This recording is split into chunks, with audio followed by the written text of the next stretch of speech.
Have you ever agreed to do something and before the conversation was even over, you were already thinking, why did I say yes?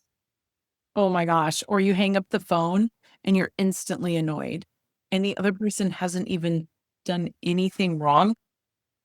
Exactly. And I think that's one of the biggest clues that we ignore. If resentment shows up immediately after you say yes, there's a really good chance you just crossed one of your own boundaries. Welcome to Embrace Your Value. I'm Jen Anderson, Beliefs and Boundaries Specialist, and with me today is, Kristin Burris, trauma therapist. and today we want to talk about why that happens. So, Jen, can you remember a time when you knew almost instantly that you'd made the wrong decision? I'm sure I have a ton of them, but I'd like to share a couple client stories, or at least one. I actually had this come up twice this week in client conversations. And so it's part of the reason I thought it was a really good thing for us to talk about. I had a client call me the other day and she was like, oh my gosh. She said, my son asked me to help him do something. And before I could even process what he wanted, I had given him dates. And as soon as those dates were out of my mouth, I thought, ugh, I don't want to do that. That was supposed to be stuff that like time that my husband and I were going to spend together. And she was like, I just instantly regretted it, instantly felt that resentment pop up. And so we talked it through. Thankfully, her son actually declined both of those days. And she said, my new boundary is I'm not bringing this one up again. And then today in a client conversation, it was the same thing. It was a mom and her son, and she had agreed to take her son on a trip and realized after she agreed that she couldn't do it. And it wasn't so much, she had a little resentment there, but she had a lot of guilt around having to tell him no. And so we talked through that as far as, you know what, it's okay to have to change your mind. It's okay to say, I just can't do it. I don't have the capacity. I don't have the wherewithal to take that on. And I think the resentment really came in after her son then got really angry with her. And she even resented even thinking that she could take him. And it made her really change. This is like where we're really working on her changing her boundaries with him and upholding firmer ones so that she's not always giving in to him. But I think those really point out where we say yes before we even think about it and why that resentment really shows up. So, Kristin, I have a question for you. Sure. From the work you do as a trauma therapist, why do you think so many of us say yes before we've even checked in with ourselves? Oh, some of it is that it's just an automatic thing, especially if you were raised a people pleaser, raised to always give to others or whatever. It gets to be a little bit of an automatic. But I think on top of that, sometimes our nervous system learns that keeping other people happy feels safer than disappointing them. And no can feel like you're disappointing someone. If I say no and you don't like that answer, now we have potential conflict. For other people, saying yes becomes a survival strategy.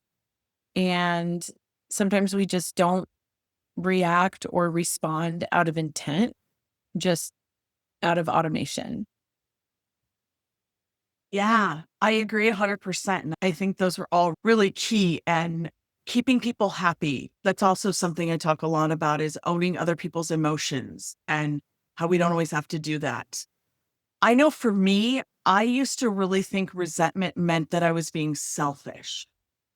And I worked a lot on that because I didn't like that idea. But after doing the work, now I think of it as my check engine light. What else is going on underneath the surface that I need to take care of? Ooh, I love that analogy because our emotions are designed to give us information. They're not necessarily telling us that something is wrong with us. They're often telling us something needs our attention. So we feel fear, that means there's a danger. We feel angry, that means that something has bothered us and we need to look more into that. Resentment's not always the problem. It's what's pointing us to the problem. So, do you feel like resentment is more information that kind of ties into emotional awareness? I really feel like resentment is the combination of a lot of things. I do a lot of work with substance abuse folks, and resentment is one of the big topics in AA. And it's really pointing the finger at other people when we really have to look at what was our behavior and what was our contribution in that. So sometimes it's that we don't want to look at what we did to contribute. And so we put that resentment on someone else. Sometimes it's we don't want to take accountability and then we put that resentment on someone else. So it's a place for room to grow emotionally. It also does come as a byproduct of ignoring emotions. So when you're not looking at yourself and you're not saying, oh, okay, this is my part, this is the thing that I'm doing, then we are going to project those or to blame other people for what's going on with us. Absolutely. And I think that's one of the things, like you really nailed it on the head when you said we have to look into what our part is. I think that's one of the things the one client of mine is dealing with is she's allowed this behavior from her son for a while now, and now it's really getting a little damaging. And she's having to put a stop to it. And I think that resentment is really coming up for her. So I'm curious, do you see clients who have gotten so used to ignoring those emotional signals that they don't even recognize them anymore? Oh, yes. I would say, especially as a trauma therapist, most of my clients, they may seem overly emotive or emotional, but in reality, they're not always even in touch with the reality of their emotions and where they come from. They can mislabel or misinform the emotions based on their trauma lens. And so at some point, you stop really paying attention or recognizing, especially when you feel like you can't trust your instinct about it. So I feel like I should be angry about this, but I'm not supposed to be angry. So I'm going to stop feeling this emotion. And then that kind of goes away. Yeah. So when you have clients and they're like, you're looking back at their stories, what do you think that they're protecting when they say yes? What are people typically protecting with that yes? I know there's a lot of, with my clients, there's a lot of fear of disappointment. They don't want to disappoint people. They don't want, especially I have found with adult children whose parents use disappointment as more than anger when they were growing up. So if your parents said to you, I'm disappointed in you, but they never really verbalized that they were angry, then I've noticed that those women tend to not want to disappoint people. I would say that what they're really protecting everybody, and I say this is everybody, is what you're protecting is yourself and your safety. So when we have a fear of disappointing people, it's because that makes us feel safe when people approve of us or are happy with us. If we say yes because we fear conflict, then that keeps us safe, right? So I think at its core, these automatic yeses are really just protecting our what we feel is safe for us. And I think there's a lot of women too, especially women. I think men do it too. But I think there's a lot of women, I know I felt this way, that don't even realize they're protecting something, that they're protecting themselves. They really just think they're being nice. So, how often, Kristen, do you believe that these beliefs?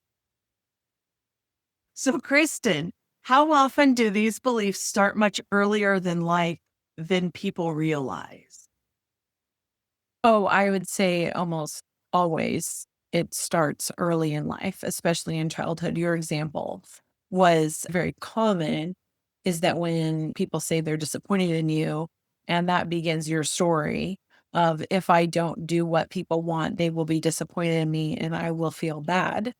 Instead of I'm disappointed in you, I don't like the actions that you took. I am not in favor of your decisions, right? That's not objectifying the person or personalizing the behavior as the definition of the person, right? So when you hear enough times you're a disappointment, I'm disappointed in you, those things over and over again, that's what you begin to believe. And so that starts your story about how you're going to live your life. So if I want to avoid the yucky feeling that I have, which is shame, when somebody is disappointed in me, then I will say yes to everything because then nobody can ever be disappointed in me and I will be safe. And I think that's really common for sure. Let's talk a little bit about what resentment feels like. And so I'm going to ask some questions, but I'm really asking them to you, the listeners, because I want you to see yourselves in this story. I want you to see yourselves where this shows up for you. So I'm really curious of you, the listeners. And Kristin, you're welcome to answer any of this, but like, where do you notice resentment first? I know for me, I usually notice resentment in my shoulders because that's where my tension lives. And so I notice when my shoulders start living like earrings and I'm feeling really tense and tight, it takes a minute and I need to step back and really evaluate why that's happening. Do you all feel it emotionally? Do you notice that you're crying easier? Is there something that's coming up for you? I know sometimes for me, I will really struggle with falling back into grief patterns for things that I haven't fully grieved or taken care of. And then all of a sudden I'm crying for no reason. And I'm like, okay, that's weird. Where did that come from? And again, I have to really evaluate it. And the other thing that I really notice with resentment is that for me, a lot of times too, it also shows up as anger. It shows up in a way that when I'm feeling really overwhelmed and I'm really resentful, I tend to snap a little easier. I always say that I'm turning into a volcano. And so I can always tell right away when that's happening. And it's gotten easier over the years. I didn't understand it when I was younger and I didn't understand why I would get so angry. Now I understand it and I can work through it much quicker, but it still shows up instantly as that anger piece of where is that? And so I'll feel the tension and I have anger and I'm like, oh, this is absolutely what's going on here. Kristin, do you have an experience around what resentment feels like for you? Even For your clients? Yeah. No, I think for me, I don't have a lot of resentment because I really try hard to not say yes unless I really want to say yes. Resentment for me is more about feeling like things haven't been reciprocated as far as I've done, not that there's tit for tat, but I've done X amount for you and I feel like I've gotten very little in return. And that's where my resentment tends to show up. So for me, it's in my forehead. So that's my physical symptom is I'll be like, ooh, starts to wrinkle up. And I'm like, oh, sometimes my shoulders get a little earringy. I haven't heard that one before like that. But for me, it's probably more my forehead because it's the thought that comes up and that's how it gets projected onto my face. So I think, yes, that's how it starts for me physically, but emotionally, I think it's where I feel like I haven't been given to enough, in my opinion, obviously, in my own humble opinion. So, yeah, and I think it shows up differently for different people. But I do feel like your explanation of anger and snappiness and volcanic activity is probably most common is that it shows up as anger. So I'm wondering, Jen, do you think that our bodies recognize crossed boundaries before our minds catch up? Oh, yeah, 100%. We've talked about this a lot, but I think our bodies always know before our mind catches up. And I think that's why it's so easy to fall into anger, because you're instantly angry and you don't know why. You don't even know what set it off. At least that's how I used to feel. Now, at least I recognize it. But I think that's stored resentment in my body. And it's like quickly going to just jump out at somebody. So, absolutely. I think the nervous system reacts before the mind even knows what's happening. That's why when people come in, some of the first sessions are built around what do you notice in your body? Because that's your first clue. Your body knows, your mind reacts. And so when you have those fight or flight feelings like your adrenaline, or suddenly your hands start getting sweaty, or your vision narrows, your shoulders tense, your muscles tense, your stomach starts hurting, those are our physical symptoms. And so we talk about that a lot in session so that people can start to recognize that. And then, of course, I'm giving them ways to manage the nervous system disruption. Yeah, that's so good. Absolutely. So let's talk about some real life scenarios so that our listeners can really get some help with this. So, one of the things that I do with clients is that I tell them when it comes to saying yes, to always have what I call a back pocket script ready. And the reason I refer to it that way is because when we were teenagers, those of us Gen Xers, I felt like we always had things in our back pockets that we were ready to just pull out and use. And so I call this the back pocket script, where it's something like, let me think on that. So if somebody was to say to you, can you watch my kids today? You could say, I need to check my schedule, or I've got to ask my husband, or I need to think about it. Let me go see what's going on. Just so you have ideas, so you're not always saying yes in the moment. I think that's actually should be the first level strategy. And I don't think that should be a back pocket strategy. I think you should pull that card out right away and just say, you know what? I think so, but let me check. Or let me check my calendar, or let me see what I can do and I'll get back to you. That gives you just that pause. That gives you that moment to say, maybe you do need to check your calendar, maybe you don't. But what you need to check is yourself and say, is this something I really want to do? So that the things that I used to automatically say yes to, I don't say yes hardly unless it's somebody I know, right? That, or it's something I know I want to do or can do. I will just start with, you know what? Let me check. Let me see what I can do about that. Yeah, I do too. And it is the thing I teach my clients first, because they have to take that pause. Is this good for me? It's not that we don't want to be helpful. It's just that we have to take care of ourselves as well. Because I do that all the time with using my husband as the example. I would say, I got to talk to Dave. I didn't always have to talk to Dave, but it was really the thing that I could say that nobody would really push back on. They'd be like, oh, yeah, you probably should check with your spouse. Yeah, I didn't always have to, but I did need it for me to decide if it was really something I wanted to do. So I love that idea. Yes, I think checking in with yourself first and saying, is this something that I do want to do? And even if it's something you don't want to do, is it something that maybe you should do or that you can do in service of others?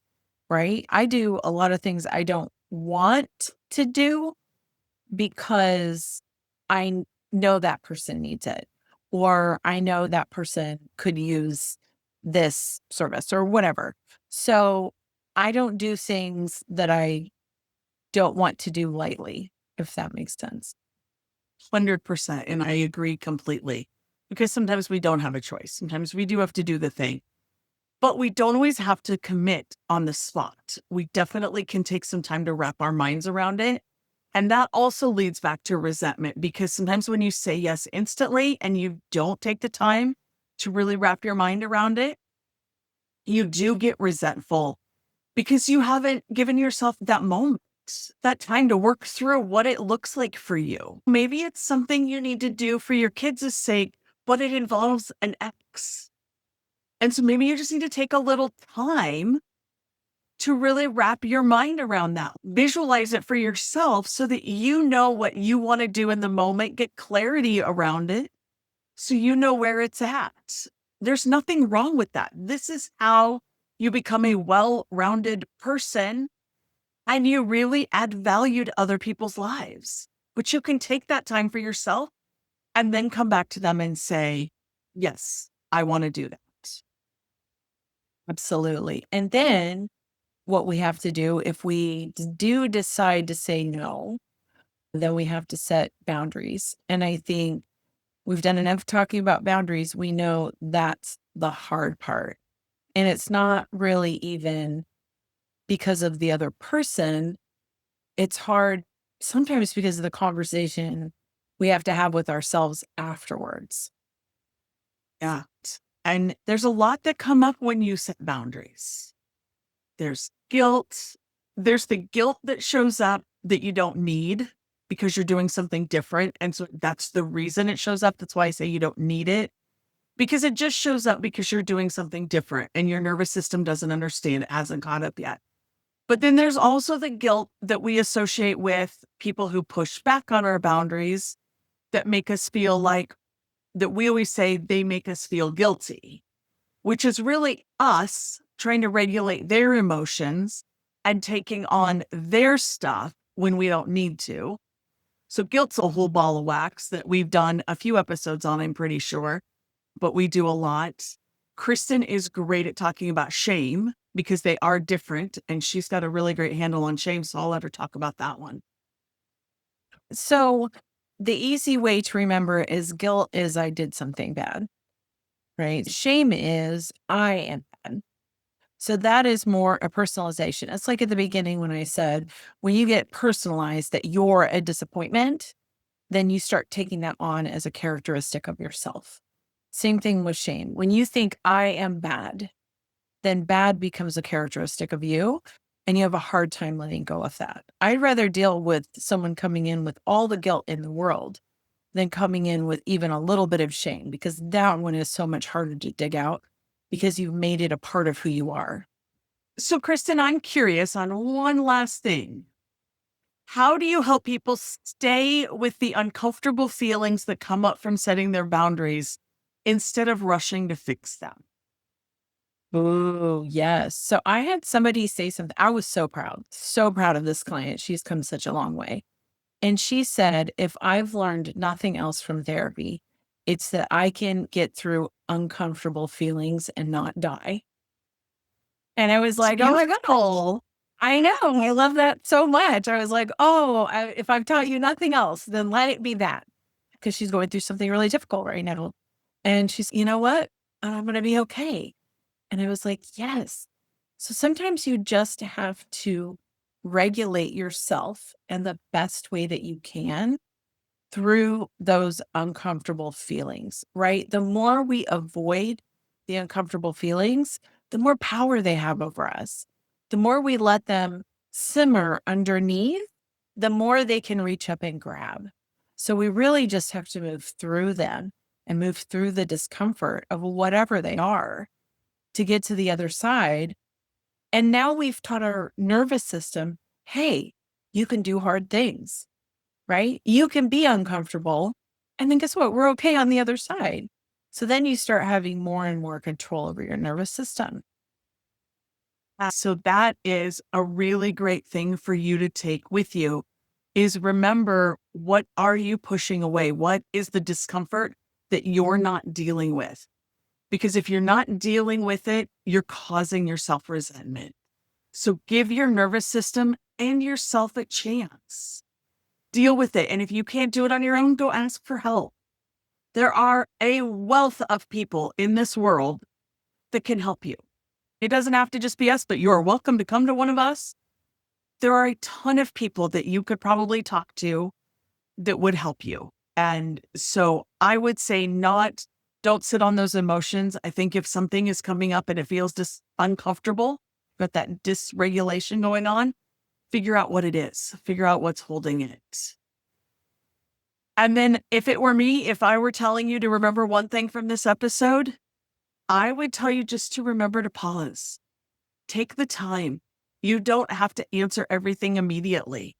You are allowed to say, I need to think about this, and just give yourself that moment. So absolutely. So, Kristin, what an Jen. amazing episode. Sorry, I love to do that. Kristin, what an amazing episode this was. And I really loved all the creativity and just the examples in here. I think that was really great. I think that there are women listening who are thinking, if I start saying no, people are going to think I've changed. Yeah. I'd also ask, I'd ask back to them, does changing always have to be bad? Right? Is it different? Is it wrong? Well, it's just change. We have to look at it like that. If you're changing in a way that helps you care for yourself and show up with less resentment or anger, that may actually strengthen your relationships over time. 100%. Gosh, I love that. Because boundaries are walls. They're about creating relationships where you can show up honestly instead of showing up resentfully or even having to perform, not yourself. That's what this is really all about. So we would love to hear from you. If you have questions, thoughts about this episode, please drop them in the show notes. We would love to have that conversation with you. If you liked this, feel free to leave us 5 stars, leave us a review on Apple, and we just hope that you will join us next week for Embrace Your Value. Bye, everyone.